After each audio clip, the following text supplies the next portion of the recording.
Welcome back.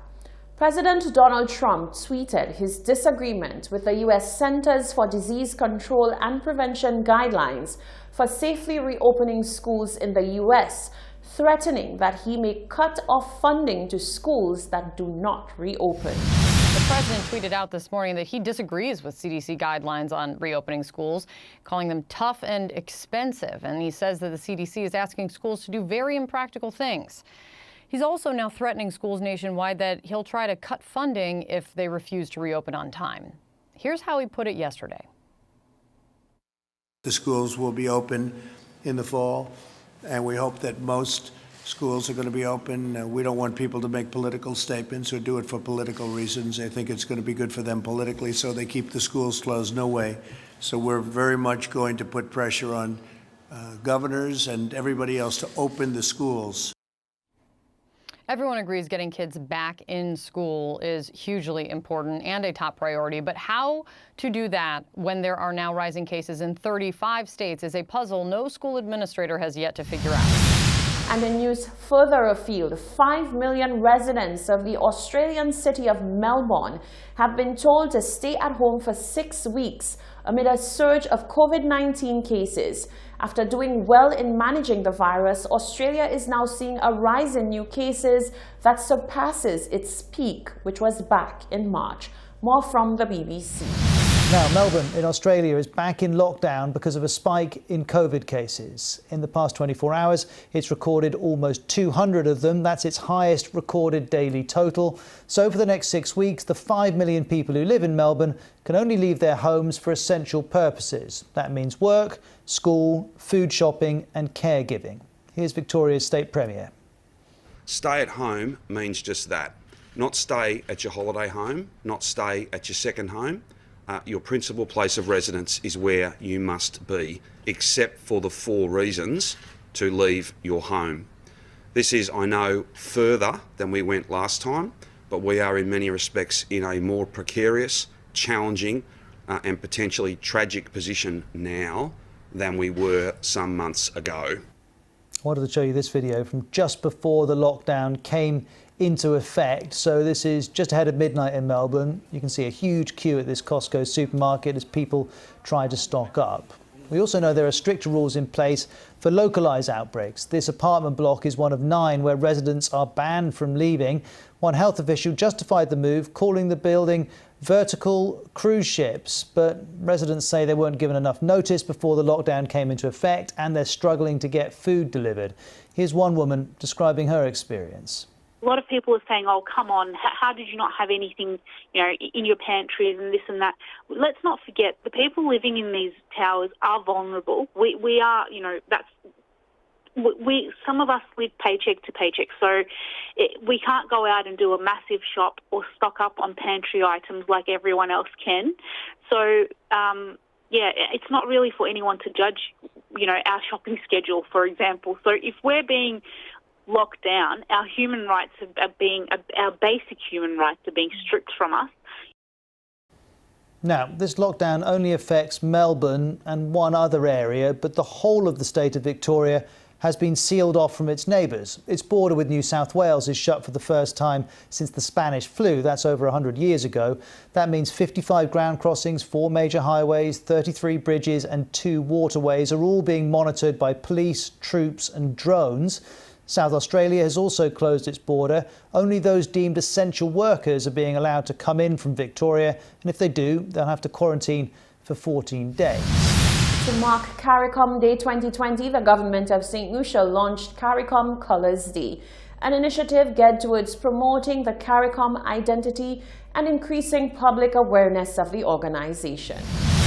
The Graham Louisi Administrative Building now hosts a CARICOM flag flying high. The flag was raised during a ceremony held in commemoration of CARICOM Colours Day and CARICOM Day 2020. Ambassador to CARICOM Elma Jean Isaac said that the hoisting of the flag was designated to project CARICOM's presence, strength and accomplishments. Our community continues to evolve, and each of us, shaped by our region's history, has an integral role to play in molding CARICOM's future. It is almost 50 years since this journey began, on July 4th, 1973.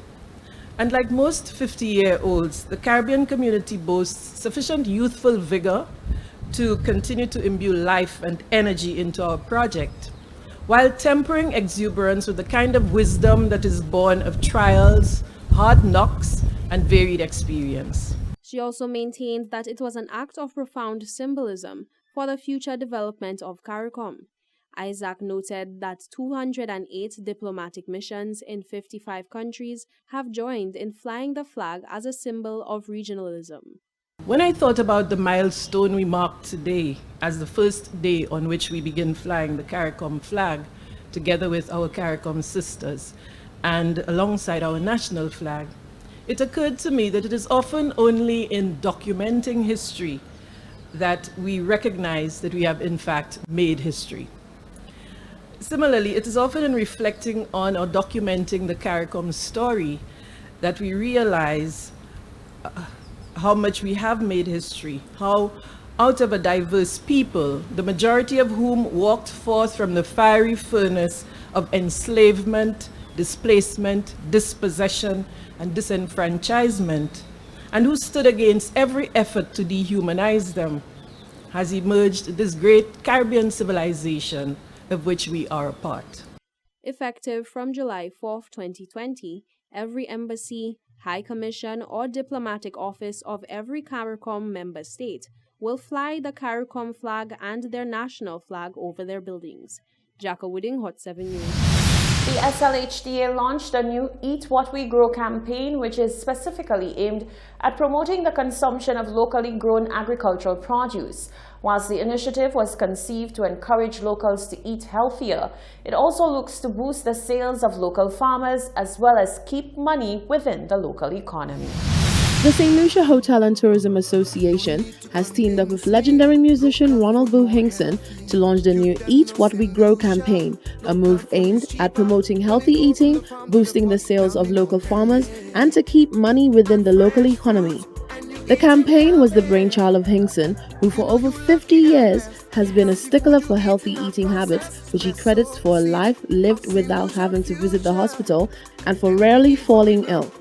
During the campaign launch, Hinkson said the adoption of a healthy eating lifestyle is a key component in the fight against COVID-19. Hinkson said there is a need to re-educate the people and the support of the media is needed to spread the word on this campaign.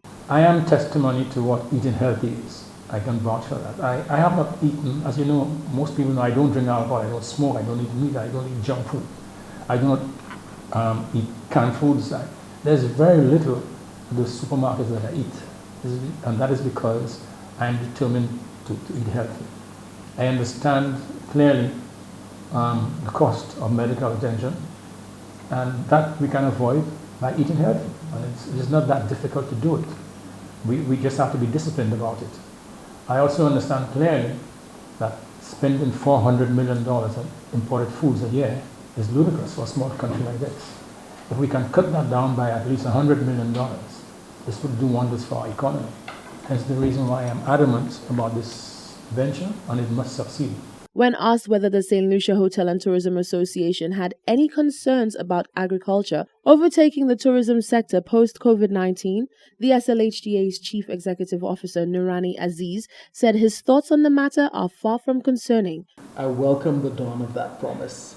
It's been spoken to a number of times about the capacity and the potential for agriculture to come back and be a stronger contributor to the economic stability of our country. What we have learned from me, what I have observed from the COVID experience, is that we need to do a better job of diversifying our economy. Now, that is an idea that we are all principally connected to, but it will take time to make that happen. So tourism's boom, tourism's fortune has to be infused into that diversification thrust and discussion to ensure that we guarantee ourselves that agriculture returns to be a major blockbuster player in the growth and development of our economy. Agriculture not only offers us the possibility of a healthier lifestyle, but also greater food security in the event of instances such as these, when we are faced with catastrophes, external. Present at the launch was pineapple farmer Moses Rene, who spoke on how the initiative stands to benefit individuals like him. He expressed gratitude for the opportunities he has had over the years. I must say I'm very, very pleased, elated to be part of what's really happening in the industry and to be a partner in the industry. But as of late, it came as a surprise to every one of us what's really happening with COVID-19. And I really thought, well, I would really be at a point where I'll be counting my losses, because I really invested heavily in my farm, what I do.